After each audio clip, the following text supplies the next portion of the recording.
તો નમસ્કાર મિત્રો, સ્વાગત છે તમારું આપણી યુટ્યુબ ચેનલમાં। અને આજે આપણે વાત કરીએ આ 4 કારણોસર પાપથી સ્ત્રી વિધવા બને છે। હિન્દુ રહસ્ય દ્વારા સ્ત્રીનું વિધવા થવું એ જીવનની એક મોટી દુર્ઘટના છે। શું તમે જાણો છો કે કયા પાપથી સ્ત્રી વિધવા બને છે? કોઈ પણ સ્ત્રી માટે આ રીતે વિધવા તરીકેના પોતાના જીવનની કલ્પના કરવી પણ ડરામણી લાગે છે। આ વિષયનું વર્ણન હિન્દુ શાસ્ત્રોમાં પણ જોવા મળે છે। ગરુડ પુરાણ જણાવે છે કે સ્ત્રી વિધવા થવાનું કારણ શું છે।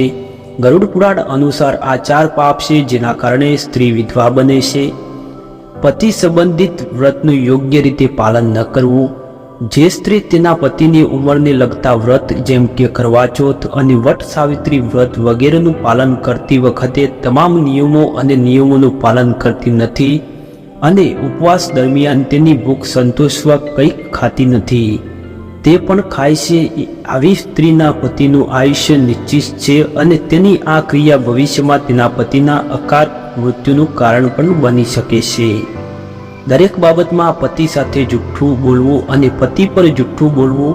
ગરુડ પુરાણ મુજબ પત્નીને દરેક બાબતમાં જુઠ્ઠું બોલવું, કોઈ પણ કારણ વગર પતિ સાથે ઝઘડવું, પોતાની જાતને સાચો સાબિત કરવા માટે પતિ સામે શપથ લેવું અને અશબ્દો બોલવી। તેનો પતિ તેના પતિના અકાળે મૃત્યુ અને તેના વિતૃત્વ કારણ બની છે।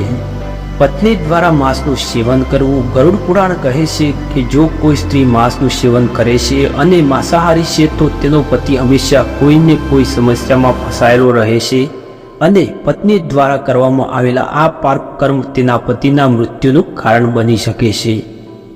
પતિ સાથે દુર્વ્યવહાર અને અપમાન।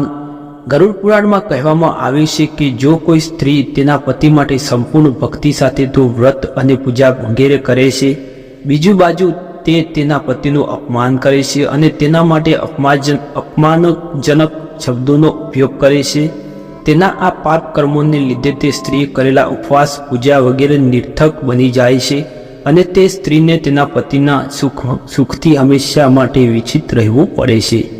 કારણોસર સ્ત્રી હંમેશા વિધવા બને છે।